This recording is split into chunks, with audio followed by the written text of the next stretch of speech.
লড়াইটাও ভালো দিয়েছেন, একদম তৃণমূল অপশাসনের বিরুদ্ধে লড়াই দিয়েছেন, যদিও নতুন সরকার বিজেপি এসেছে, কি বলবেন?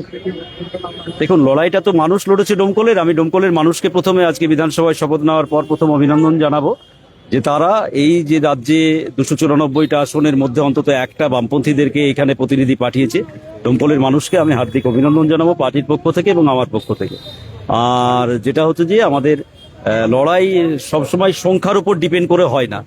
সংখ্যা এক থাকলেও 100র কাজ করা যায়, আবার 294টা সিট থাকলেও দেখা যাচ্ছে বেশিরভাগ বিধানসভার বিধায়ক আপনার ঘুমায়, না হলে হচ্ছে যে গঙ্গার ধারে বেড়াতে যায়। যার ফলে একা থাকলেও সেই ভূমিকা পালন করা যায় যদি ইচ্ছা থাকে, উইল থাকে পলিটিক্যাল। এখনো বিধায়ক হওয়ার পরে কখনো মাঠে, কখনো চায়ের আড্ডায়, বিভিন্ন জায়গায় জনসংযোগ করতে দেখা যাচ্ছে, তাহলে কি মানুষের কাজ শুনে সেই কথা বিধানসভায় তুলে ধরবেন মনে করছেন? অবভিয়াসলি আমি ছিলাম কোথায় বিধায়ক হওয়ার আগে? বিধায়ক মানে আমাকে দায়িত্ব বেড়েছে, আমার মাঠের কাজ তো করতে হবে। আমার যেটা আমি আবাদ করি, তো আবাদে আমাকে যেতে হবে না? আমি যে এটা বিধায়ক হওয়ার পর কি আমাকে আকাশ থেকে খেতে দিবে নাকি?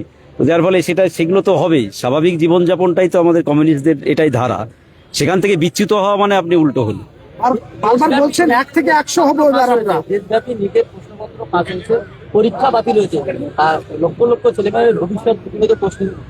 দেখুন, আমাদের রাজ্যে যেভাবে শিক্ষা ব্যবস্থাটাকে গত 15 বছর ধরে ধ্বংস করেছে তৃণমূল কংগ্রেস মমতা ব্যানার্জির নেতৃত্বে, একই রকম ভাবে নরেন্দ্র মোদীর নেতৃত্বে গোটা দেশ জুড়ে শিক্ষার উপর বিভিন্ন ধরনের আক্রমণ নামিয়ে আনার চেষ্টা করা হচ্ছে। এইটা একটা বড় ধরনের করাপশন।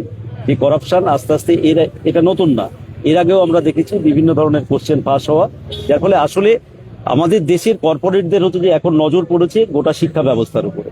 যার ফলে কর্পোরেট যখন নজর পড়ে, আর যদি কর্পোরেটের কর্পোরেট সরকার হয়, তাহলে শিক্ষা ব্যবস্থাটাকে লাটে তোলার যা যা করা দরকার সেটা করছে একদিকে নরেন্দ্র মোদী বসে। সেই কাজটাই হচ্ছে যে গোটা দেশের ক্ষেত্রে হচ্ছে যে করা হচ্ছে। নিটের প্রশ্নপত্র ফাঁস এটা নতুন কোনো ব্যাপার না। আসলে শিক্ষা ব্যবস্থা যেটা সরকারি আছে সেইটা সম্পর্কে মানুষের যে বিশ্বাস, ভরসা, সেইটাকে আগে গুলিয়ে দাও বা হচ্ছে যে করে দাও, এটা তারই চক্রান্ত। দাদা, আপনাদের বামেতে ছাত্র সংগঠনের দাবি ছিল বন্ধ প্রাইমারি স্কুল খোলবার। আপনি বিধায়ক হিসেবে ভিতরে ঢুকে বন্ধ প্রাইমারি স্কুল খোলবার জন্য কতটা কথা বলবেন বা কি ভাবছেন? অবশ্যই আমি সব সেক্টর নিয়েই কথা বলতে হবে আমাকে, যেহেতু সবেধন নীলমণি একটাই আমি। তাহলে শিক্ষা, স্বাস্থ্য সবকিছু নিয়েই বলবো। শিক্ষাটা তার মধ্যে প্রায়োরিটি থাকবে। শিক্ষা স্বাস্থ্য তো আমাদের বেসিক নিডস, এটা মানুষের।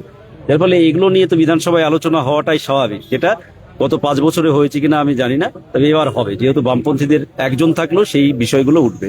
আপনার সঙ্গে তো নওশাদ সিদ্দিকী আছেন। হ্যাঁ, অবশ্যই নওশাদ সিদ্দিকী আছে। নওশাদ ভাইয়ের আরো 5 বছরের এক্সপিরিয়েন্স আছে, দুজনে মিলেই লড়াই হবে।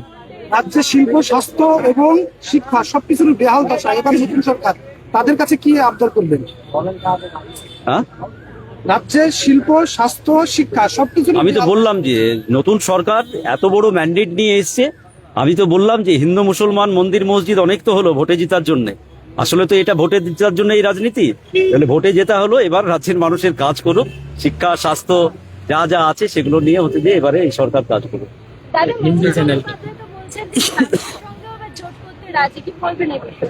উনি আসলে খুব তাড়াহুড়ো করছেন, মানে ওনার তাড়াহুড়ো করা এত উচিত না। আসলে 15 বছর ধরে যিনি যা করেছেন, উনি ওই পাতাগুলো আগে ভালো করে পড়ুক, আর ওই পাপের প্রায়শ্চিত্তটা করুক, তারপরে পরবর্তী ক্ষেত্রে ভাবা যায়। डोमकल से आप विधायक बने और सीपीआईएम के लिए एक उम्मीद की तरफ आप लोगों ने बाहर इस तरीके से